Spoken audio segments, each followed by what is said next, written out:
Olá, nossa aula de hoje vai ser sobre a importância de uma convicção firme. Então, abra sua Bíblia lá em Lucas, pega aí, vai ser bom para você acompanhar. Vou fazer um resumo aqui do que a gente leu em Lucas, abre lá em Lucas.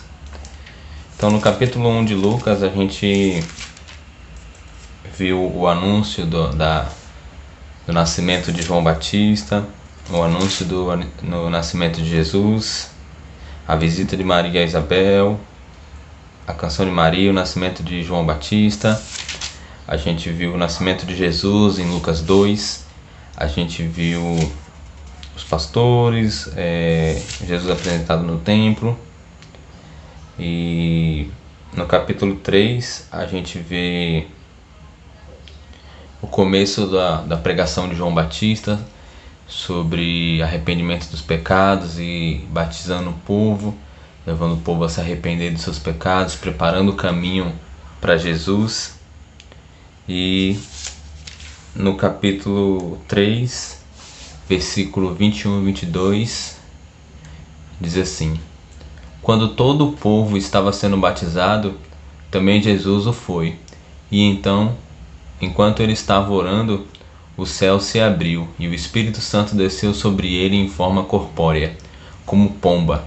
Então veio do céu uma voz: Tu és o meu filho amado, em ti me agrado. Então o povo ali todo sendo batizado, Jesus também foi. Ele não precisou se arrepender de seus pecados, mas Jesus fez essa aliança com Deus, né? Morreu e ressuscitou para uma vida com Deus por meio do batismo. E no batismo Deus se manifesta, né? O Espírito Santo desce como pomba e as pessoas viram a pomba descendo, o Espírito Santo em forma de pomba descendo sobre Jesus. As pessoas ouviram Deus falando que Jesus era filho dele, que em Jesus Deus se agradava. Aí imagina a gente lá ouvindo isso, vendo, poxa, o Filho de Deus que está aqui. Ele vai começar a pregar, vai começar a curar, vai começar a expulsar os demônios, vai ser exaltado, vai tomar o poder dos romanos, vai virar esse mundo de cabeça para baixo. A gente poderia pensar isso, né? Vamos aproveitar que Deus fez essa maravilha, vamos aproveitar esse momento que está em alta Jesus.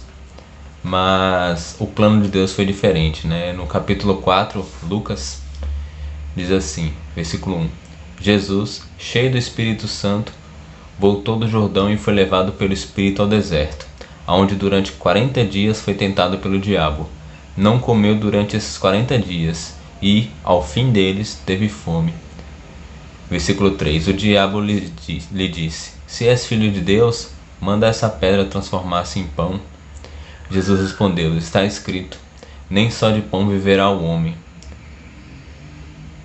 O diabo o levou a um lugar alto e mostrou-lhe num relance todos os reinos do mundo e lhe disse: Eu te darei toda a autoridade sobre eles e todo o seu esplendor, porque me foram dados, e posso dá-los a quem eu quiser. Então, se me adorares, tudo será teu. Jesus respondeu: Está escrito, adore o Senhor, o seu Deus, e só a ele preste culto. O diabo o levou a Jerusalém, colocou-o na parte mais alta do templo e lhe disse: Se és filho de Deus, joga-te daqui para baixo, pois está escrito: Ele dará ordens aos seus anjos a seu respeito para o guardarem. Com as mãos eles o segurarão, para que você não tropece em alguma pedra. Jesus respondeu: Dito está, não ponha à prova o Senhor, o seu Deus. Tendo terminado todas essas tentações, o diabo o deixou, até a ocasião oportuna. Então Jesus ele não foi pregar, ele não foi para Jerusalém anunciar, exalar o seu poder, demonstrar a sua glória. Jesus foi levado pelo Espírito para o deserto. Deus levou Jesus para o deserto, para a provação,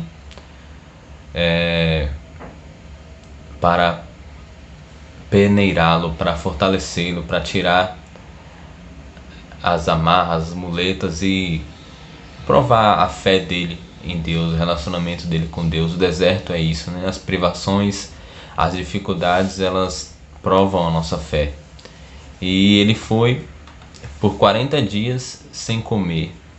Então esse foi o jejum de Jesus, né? 40 dias. Especialistas eles falam que a partir dos 30 dias sem comer, somente bebendo, o nosso corpo começa a se deteriorar para manter as atividades vitais. E Jesus passou 40 dias. Isso é algo bem drástico, mas há pessoas na história que ficaram mais tempo de jejum de comida e pessoas que não conseguiram tanto tempo. Mas além do jejum de 40 dias, ele estava no deserto, que é um lugar de difícil sobrevivência, onde é muito quente de dia, muito frio de noite, não tem nada, muito árido. E além de tudo isso, além de estar 40 dias com jejum, além de estar no deserto, além disso ele estava sendo tentado pelo diabo, né? A tentação estava sendo, o diabo estava tentando ele com várias coisas, né? E no versículo 3 relata, aí nessa escritura relata algumas das tentações que Jesus passou, né? Uma delas é: se és filho de Deus, manda que essa pedra se transforme em pão, né? Jesus estava com fome, era uma necessidade física dele, mas esse se és filho de Deus, porque a gente leu que Deus tinha acabado de dizer para ele e para todo mundo ao redor que ele era filho de Deus, né? E o diabo meio que provou: você não é? Então faça, transforma aí essa pedra em pão. Você não é o filho de Deus? Você não está com fome? Então transforma aí.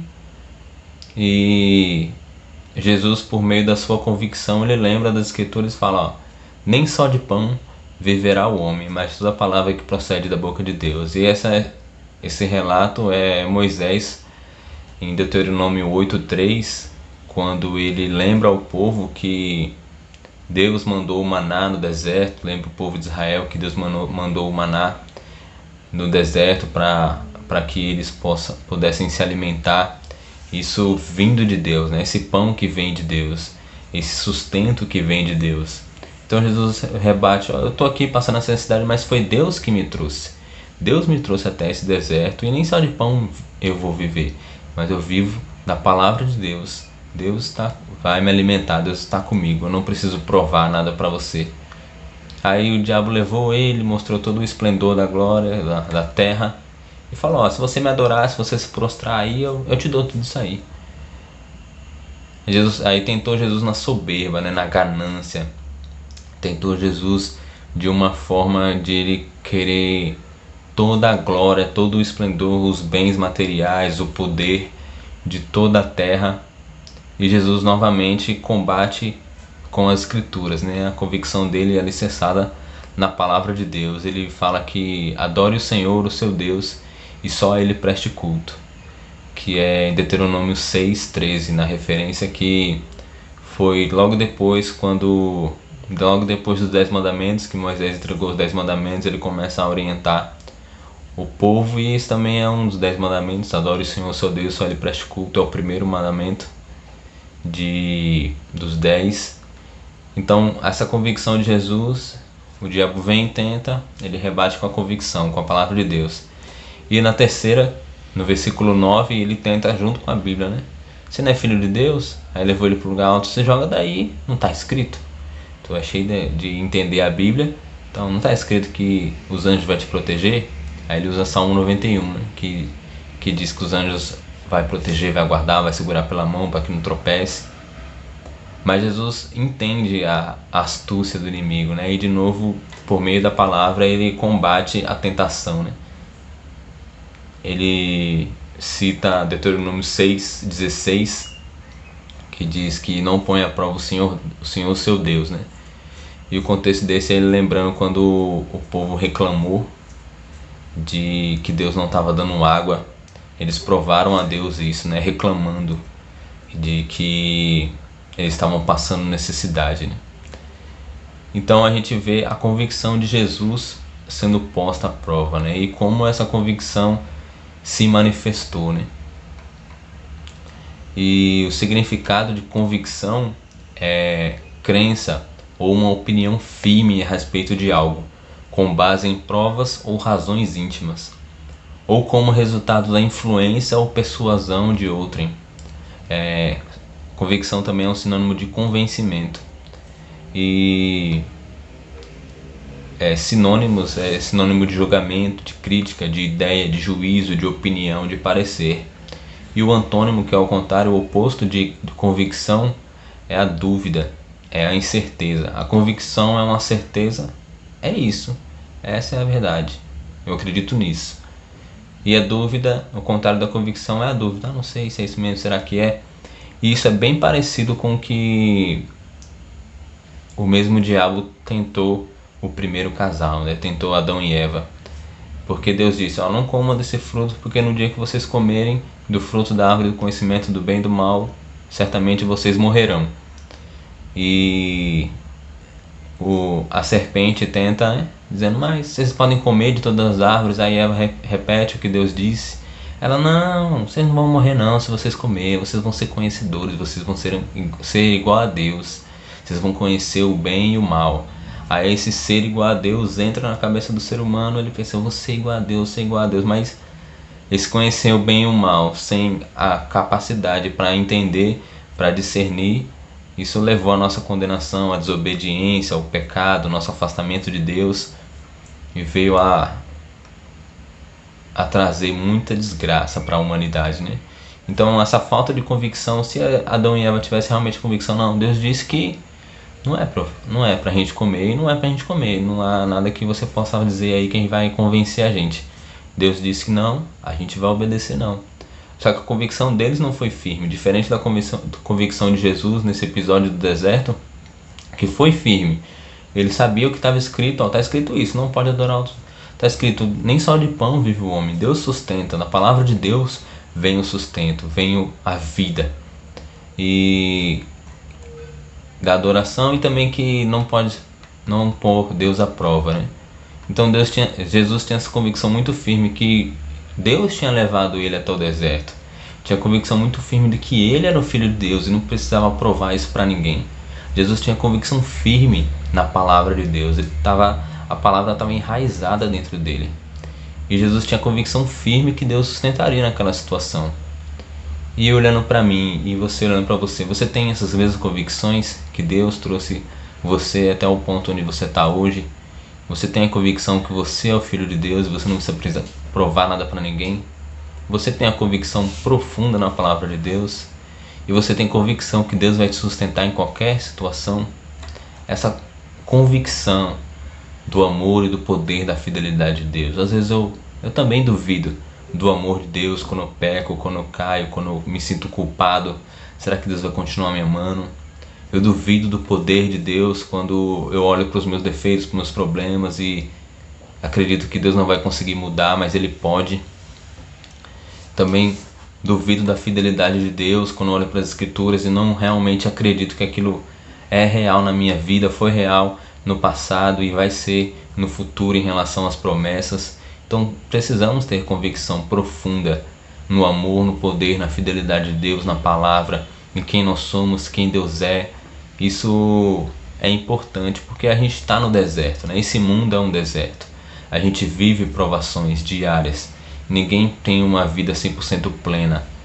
Seja privações na saúde, privações financeiras, privações sociais, familiares, mentais, seja o que for, todos nós temos limitações e precisamos buscar o alimento em Deus, precisamos estar firmes no nosso relacionamento com Deus. A gente é carente de alimento, de fortalecimento espiritual, a gente precisa se esforçar para ter o alimento nesse deserto dessa vida, né? É preciso esforço para ler e meditar a Bíblia profundamente, não vai ser por passe de mágica que você vai conseguir ter convicções profundas na palavra de Deus.